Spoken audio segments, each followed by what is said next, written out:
So I guess it's time for the second half of the marathon. So thank you again for having me, and for those of you who returned to the room physically. It means a lot. Like, usually I only give one talk, and it's amazing when people show up for two in a row. So it's outstanding. So this is a relatively new talk I've been giving about the two aspects of automated testing: why and how, or as I call it, the why and the bother. And we only have time for one half of it, so I'm going to focus on the why. The bother, if you're interested, goes into the fundamental concepts of automated testing and, from the ground up, how you write unit tests, integration tests, system tests, and beyond. And a lot of it actually was condensed into the testing on the toilet number 3, the control via composition. I directly took some of the talk and put it in. So now what we're going to talk about, once I find my clicker.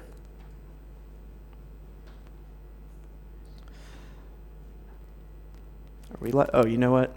I've seen this problem before, haven't I? Yes. So this isn't just to talk about different kinds of tests, which actually we're not going to talk about today because we don't have time. But first, what we're going to talk about is why we test in the first place. So that hopefully anybody who is skeptical, who isn't doing it yet, hopefully I'll make a case for, explaining why it's a practice worth our time. In other words, I don't expect people to just do the right thing because some American comes up and says it's the right thing to do. I want people to understand why I'm saying that. So let's start by talking about automated testing in the context of day-to-day development. So it's kind of obvious to some extent. It's about writing programs to verify that our code and systems conform to expectations. Notice I didn't say requirements. Requirements are just a subset of expectations. That set of expectations is also full of assumptions, such as the network is reliable, or existing features are unaffected, or performance is acceptable, behavior is consistent across versions and platforms. These are all assumptions that we make. And so the problem is that most of us, if we do test, we're pretty good at validating requirements, but assumptions, not so much. We usually fall short. And of course, automated testing isn't the only technique to challenge our assumptions. There's static analysis, code reviews, security audits, fuzz testing. Other tools and processes can be brought to bear, and they should be. But automated testing is one of the most underused practices that we have at our disposal, despite the fact that it's one of the lowest cost, highest return investments we can make. And what's more, aside from all the benefits that we get from testing, certain defects can provide sorry, I haven't given this talk as much, so I depend on my notes a bit. So certain defects can prove very easy, fast, cheap, and very cheap to detect and resolve using developer-written automated tests that take more time and often more resources to discover and resolve after the fact. So to illustrate what can happen if you're not in the habit of testing, I have a few concrete examples. So, in the first example, the requirement for this particular program was to enumerate the records from a file. We do it every day. It's easy.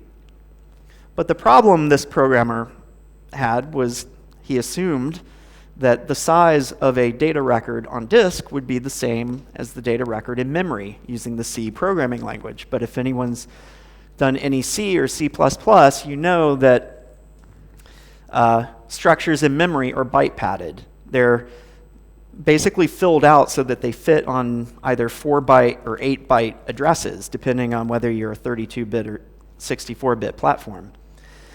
So the problem wasn't that he was reading the data incorrectly. He was reading each of the bits, just 21 bits at a time. The problem was that he assumed that the number of records was based on the 24 bytes that the structure consumed in memory, which meant he would stop 87.5% of the way through. So one piece of data out of every 8 in the file just was never processed. So this particular program, if it had made it into the code base, would have helped navigate Coast Guard ships and Navy submarines. It was actually written by a Coast Guard lieutenant. So, imagine not being able to navigate one of these vessels correctly, not because we showed the wrong data or the data was missing from the file. It was there. We just never bothered reading it. It's like, whoops, there's a buoy there or a rock. So fortunately, we caught this bug early. It wasn't with an automated test. I hadn't quite discovered testing yet at this time, but I did have my own program to read the same data, and we could kind of compare the two versions and figure out what was happening. But let's look at another example of a bug based on an assumption that went horribly wrong.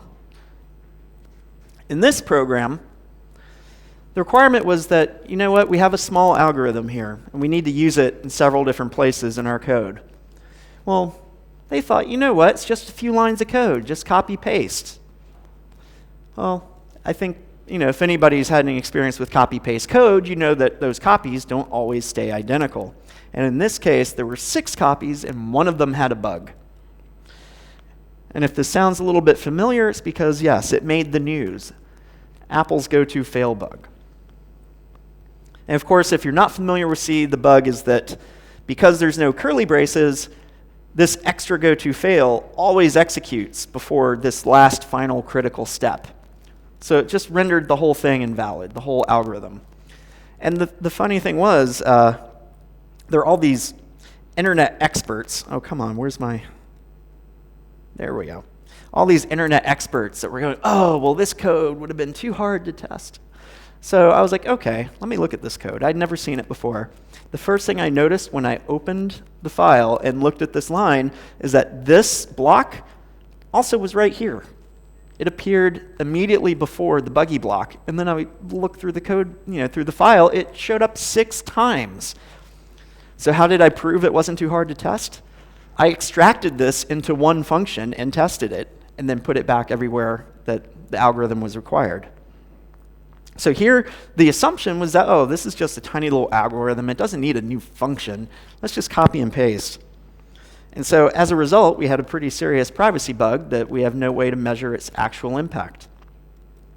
And yeah, static analysis could have caught it. Code review could have caught it. Anything else could have caught it.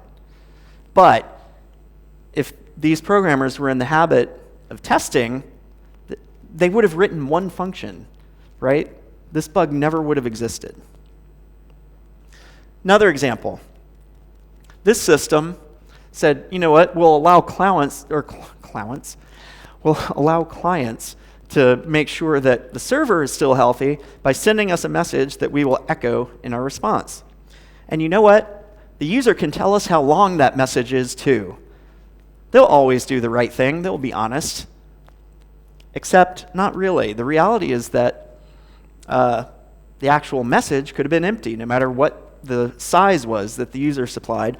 And so the server would just happily read whatever contents of memory it had and return it to the user. And this might sound familiar as well. This was the Heartbleed bug in OpenSSL, just a couple months after GoToFail. And yeah, so there was no check on whether the length value of the message supplied by the user actually matched the buffer that was read. So again, internet experts, this is too hard to test. Not the OpenSSL team. They didn't, they took responsibility, but everybody else, this was too hard to test, or maybe we could have done this and we could have done that. So again, I wrote a test for it. I reproduced the bug. I demonstrated its fix. And yeah, it was fuzz testing that caught this bug eventually through a third party years after this code was in the code base. Just imagine, first of all, a world without Heartbleed. It never would have existed if there had been more rigorous testing. There was code review, but obviously it didn't catch this bug. But on top of that, this is one of the most profound security bugs in history. It's not because the cryptography was wrong. It's not because of any, any hostile party cracking into systems. They weren't in the habit of testing. They weren't in the habit of challenging basic assumptions. And as a result, we will never know how many secret keys were compromised, how many, users' privacy, possibly their physical safety. And again, maybe it would have existed even if they had done testing, but I think there's a pretty good chance it wouldn't have. So not all software is security critical. I get that. Not all of it has the potential to lead to loss of security or loss of life, but it shouldn't require much imagination to understand that errors take time to detect, diagnose, and fix. And while you're doing all that, you're not creating new value. As a matter of fact, you're losing money and user trust. And like I said, these bugs were not complex.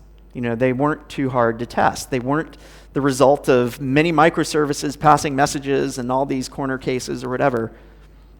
They were the result of basic programming errors, reproducible with very straightforward automated tests, that demonstrate when minor assumptions go wrong, they can produce major failures. And this inverse relationship between the complexity of the actual error and their downstream impact is similar to the idea of a doctor killing his or her patient because they didn't wash their hands. They didn't carry out the most basic procedure properly, leading to fatal infections. So, as of April 2016, when I put this together, 2017, I forgot what year it was. Or maybe I just felt like 2016 was never ending and now I long for it. But I've been unable to find any systematic analysis of the impact of go-to-fail and Heartbleed, either economic analysis or any other kind. But still, you can imagine that whatever that cost is, it is strictly greater, orders of magnitude greater than it would have been to have invested in automated testing in these systems. In fact, the only systematic research I've found on the economic impact of software defects, that literal query in Google, was a report by the United States National Institute of Standards and Technology from May 2002, so 15 years ago, that put the estimated cost at that time, yeah, I know, dramatic effect. So my first degree was actually theater, so I put in these pregnant pauses and everything. But yeah, this was the closest figure they could come up with 15 years ago, before most people knew about automated testing or anything, before Heartbleed, before go-to-fail. But it still, makes it clear that software defects are a really big deal. They're really expensive. And what's more, the same report identified, they broke down different phases of development, requirements, implementation, coding and unit testing, they called it, integration, testing, release. What was the source of most of these bugs? And the cheapest place they could fix them? Coding and unit testing. So, if it's so easy to make these faulty assumptions that lead to programming errors, and even though they're kind of trivial, they lead to these outsized downstream effects. And even though these errors are very cheap and easy to fix with automated tests, why isn't everybody already testing all their code all the time? And so I just gave my talk about Rainbow of Death at Google. I make a reference here. I talk about the big picture cultural forces driving their adoption and how we overcame them. But I'll just point out again, you've seen this slide just a few minutes ago, but we had an array of forces working against us. People felt intimidated and pressured to deliver. They didn't have time. The tools were slow. They weren't sure that testing was even worth the investment. So all of this, maybe when I gave the talk a few minutes ago, maybe sounded a bit familiar. Maybe you're under intense delivery pressure. Maybe your tools are slow. Or maybe not. Or maybe you think everything's fine without testing if you're not doing it.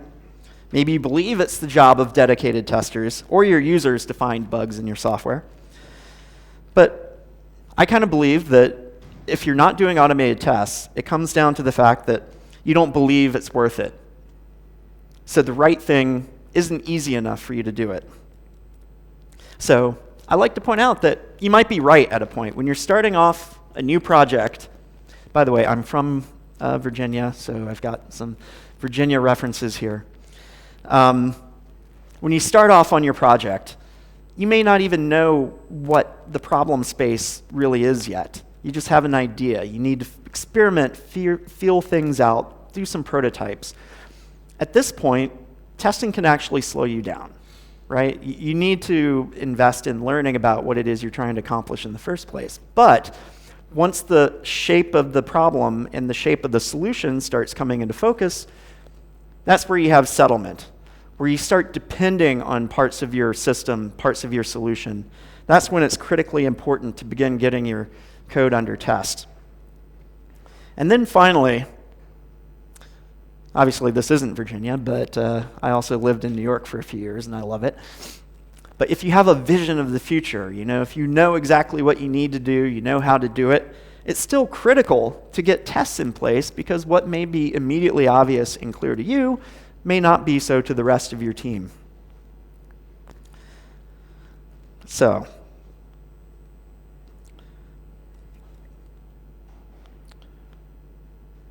let's say you're past the exploration phase. And the examples and data I've given you, maybe they're compelling to a degree, may have gotten your attention, but I'm not going to assume that, I just gave you some data. Ta-da, you're going to test now.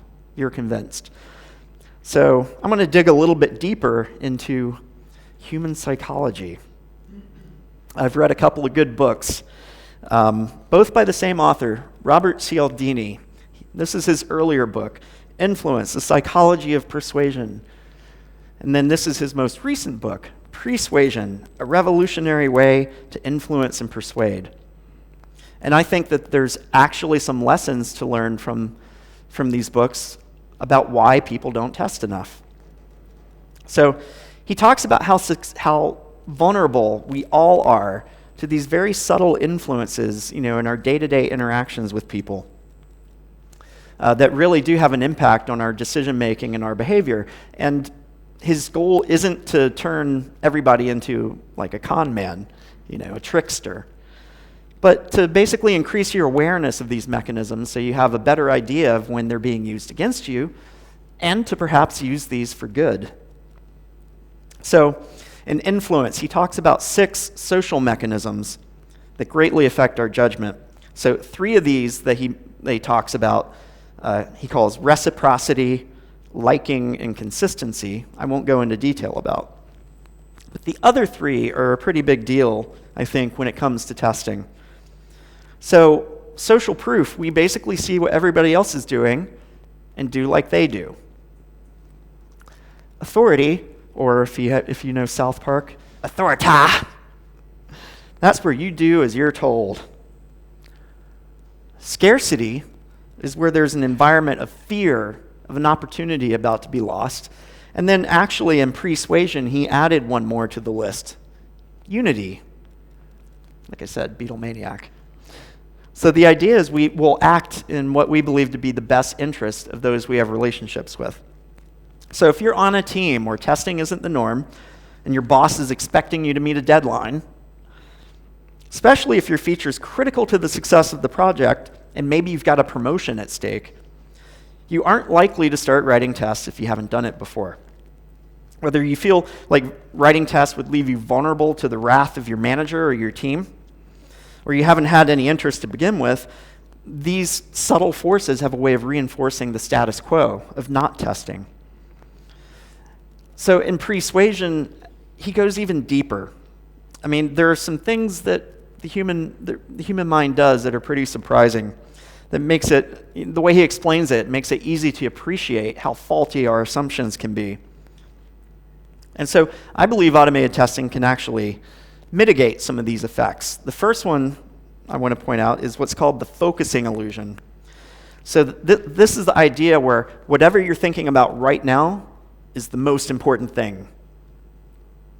And so in a software development context, we're usually thinking about features, deadlines, things like that. Those are the things people talk about the most on a software development team. And consequently, the reason assumptions often lead to severe defects is because they're rarely get the same degree of focus as the features that we want to add. And so I don't know if this is an expression in Spanish or anything, but we talk about how no one talks about the elephant in the room. Like there's this big thing in the room and nobody's talking about it. So yeah, this is the defect elephant and nobody's talking about him. And so, it's not that deadlines and features aren't important. Like these are the things that achieve goals, that make a profit for the company, that pay your salary so you can take care of your family. I'm not saying that they're not important. But just as, if you've got a water leak in your house and you don't fix it, or you've got a tire on your car that doesn't have enough air, one of these days, you're going to have severe water damage, your house becomes unlivable, your tire blows out on the highway, you get in an accident. So you might want to consider how some of these unimportant problems can one day emerge as the most important problems. So another aspect of our attention spans in particular is called the Zeigarnik effect. It's named after Bluma Zeigarnik. And she was I want to say it was in the 1930s. She was in a German beer garden. And she was amazed, like the waiter could remember all these orders. They were so complex. And then she would ask the waiter, hey, what did that table just order just now? That, after he delivered the order. And he would have no idea. And so what she was able to discover through research is that when we're focusing on a complex task and we've got all that state in our heads, there's a lot we can remember. But as soon as we're done with it, just like, we passed the exams, we graduated, we don't have to remember this shit again. We're done with it. It just leaves our memory. So think about the implications of that. All the details that you're juggling when you're writing a piece of code. A week from now when you're done with it, a month from now, a year from now, what are you going to remember off the top of your head? You're going to have to go back in. You'll have to figure that code out again. And actually want you to think about maybe the last bug you had to fix, like where you had to go in and say, oh, what did I do? Or what did this person do? What's going on? I don't understand. Okay, maybe you've got an idea of that bug and you're working through it in your head, and then boom. I'm sorry, did I break your concentration? Have you already forgotten the thing you were trying to remember about that bug? So that's the next device from CLD to consider, where there's another side to the Pavlov dog story. You know the story where Pavlov, he had the dog ring the bell, the dog would start salivating because he knew food was coming. Well, what Pavlov would then do is tell his friend, hey, come here, you got to see this. Ring, ring, ring, and then nothing happens. And the reason why is that there's another psychological thing going on Pavlov called it the investigatory reflex. Other researchers call it the orienting response. This is because every organism, when there's a new change in the environment, spends some degree of attention trying to figure out if it's a threat or an opportunity. And so they lose state. They forget what they're thinking about. It explains why the dogs weren't salivating. They were distracted from the bell by the new people. It explains why Brett forgot what he was talking about, trying to explain the misunderstanding with Mr. Wallace here. And it also explains why sometimes, you walk into a room, it's like, why did I come in here? Because actually the act of crossing a threshold can distract you enough to make you forget your reason for entering the room. So just think about that when you're writing code and there's all these things distracting you, like people asking you questions, your manager needs to tell you something, there's something on social media, Trump said what now? There's all these things going on that just distract you from the task at hand. And finally, one other psychological thing. We tend to like doing the things that we think are easy. We tend to not like doing the things that we don't think are easy. We tend to ascribe value to the things that we think are easy, and we dislike those things that we do not think are easy. For example, I do not like front-end JavaScript. There's all these different frameworks, do this, that, and the other. Well, this one's better than that one, except it's out of date because there's a new one, and there's this other thing, right? And, as a back-end developer, I never really mastered front-end testing. I'm starting to force myself a little bit now. But, it's a very important kind of testing. But for me, I just freak out. God, why is there so much pain when you cross that client-server threshold? But Node, however, Node is fantastic. I love Node. It's got this asynchronous, event-driven event loop. I'm used to that. It fits my brain. And the NPM ecosystem is pretty great because I'm a huge fan of, again, the testing on the toilet talks about composition. It's a really magnificent example of the degree of code reuse you can get from composition. Now, of course, we can argue about, that can be abused sometimes. Yeah, it's still good to minimize dependencies, but Node and NPM, they just work, they fit my brain. All this other crap where you can't, and I think you may have seen the article, like what it's like to learn JavaScript in 2015 or 16 when the article came out. That's where the graphic comes from. And I had almost that exact conversation with some front-end developers a few months before. But related to all this, is a phenomenon that I like to I paraphrase from a book that was very, very influential to me, Rules for Radicals by Saul Alinsky. And so for me, the most penetrating insight is this idea that if people don't think they have the power to solve a problem, they don't know how, they just won't even think of trying to solve it. Like, if they don't know how to test, they won't even try to get started. So, how do we overcome all this? Our minds do all these things without us being aware, that distract us. We forget details. We have our biases in terms of the things that are easy, that we know how to do. So how do we possibly overcome all these challenges, the slings and arrows of outrageous fortune? Well, fortunately, despite the insidious nature of all these things working against us in our own brains, there's good news, because now we're aware of them. We have a new perspective. We can shift the task of testing from one that's boring and expensive and of dubious value to one that's not just interesting and worthwhile, but hopefully second nature and indispensable. It won't solve all the problems, again, but it gives us a lot of leverage that we're possibly not using. And that frees time and energy to focus on higher value activities. So, again, if you haven't spent a lot of time about testing, you might think, oh, it's about finding bugs, and we have people for that. Maybe even users for that. And so maybe you've got other mechanisms, code review, logging, monitoring, alerts, dedicated testers, all those things. So those are great. Don't stop doing those. But automated testing isn't just a bug-catching activity. Automated testing is better understood as a confidence amplifier. So I'm also a guitar player, and Jimi Hendrix is my idol, so I had to find a way to put this image into one of my talks. So the idea is that a healthy suite of automated tests, just like this wall of marshals behind Jimmy, mostly eliminates the fear that changing the code, whether it's to add features or fix defects, is going to have any negative side effects. So you can deliver new features rapidly, not only confident that the new code works as intended, but that there's no faulty assumptions along with it. It doesn't change the existing behavior of the system unless you want it to. So again, think of that Zeigarnik effect. After you've completed a piece of code, you forget all the details that were important when you wrote it. And so good tests are a defense against this effect. So, you make a change, add something new. Of course, I forced this change, but still, let's say I was like adding a new feature and, oh no, something broke, and I can't create a GitHub issue anymore.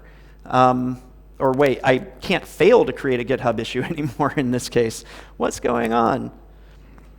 So this gives you the context you need to dive right back into the specific problem.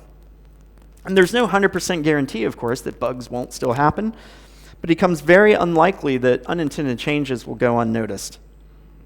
And on top of that, they trigger the orienting response only when you need them to. If you've got a good suite of tests, they're not going to be flaky. They're not going to pass, fail, whatever, and distract you. They're going to fail exactly when they need to, give you exactly what you need to know to get to the heart of the problem. So it's best understood, automated testing is a productivity accelerator. So all this new confidence and diminished fear based on rigorous, fast, reliable feedback that's immune to the shortcomings of our own memory means we can develop features faster, fewer defects, less downtime and outages. And as a result, we can focus on more of those happy path features that, make the company a profit and get us paid so we can, travel the world and so forth. So, also for the more business-minded folks, there's an equation that actually, I think, makes it a little more concrete. I'm stealing it from the DevOps research and assessment team. This is a new company from, I assume some people maybe know the DevOps world a little bit. So Jez Humble, Gene Kim, and Nicole Forsgren, they have this little consulting agency where they try to apply measurement and science to identifying what you need in your company in terms of DevOps. But they also have this great equation. And since pretty much all of DevOps is founded on the idea that you're automating everything, especially tests, I think the equation applies just as much specifically to automated testing as it does DevOps. And so what it buys you, an investment in testing buys you the value of work that you don't have to do again. Like if something's broken, you don't have to go back and figure it out again. Which means that you have that time to create new value, new features. And it also means that you're not losing money and users and trust because your system is down and people lose confidence in it. So, considering all that for a little bit of investment in tools and training, and ta-da, you've got a pretty good chunk of change that you can save depending on how big your company is. So, all of this gets at the heart of why I think automated testing is the right thing, the important thing to do, because of the potential of small errors to lead to huge catastrophes, the unreliability of our own memory and attention, and also the financial benefits that can accrue to the company. And so, hopefully, even if you were already convinced, maybe you didn't need to be convinced in the first place, maybe this has given you a little more ammunition to take back to deliver to the people who need to hear the message. And so, consequently, what we're trying to do with automated testing is help programmers make better decisions, not just for themselves and their customers, but for all of society. And so this is basically the end of the first half. The second half gets into the more technical bits, from the ground up. But I think by now you're probably tired of hearing me talk to begin with. So thank you again for your generous attention and time. And hopefully there is something here you could use, or maybe it'll inspire you to go read a new book or two. And so I'm happy to take any questions that you might have. No question? Wow, I've convinced everybody. All of you came in thinking, oh yeah, testing, yeah, right, sucks. But no, smiles everywhere. We're going to go test. Thank you. All right, well.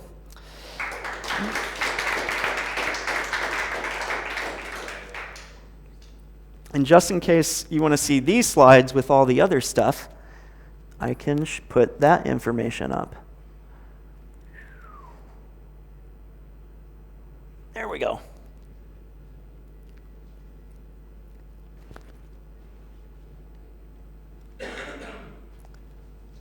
So I'll, of course, be hanging out all day, too. So if you want to grab me for coffee or anything, feel free. That's what I'm here for.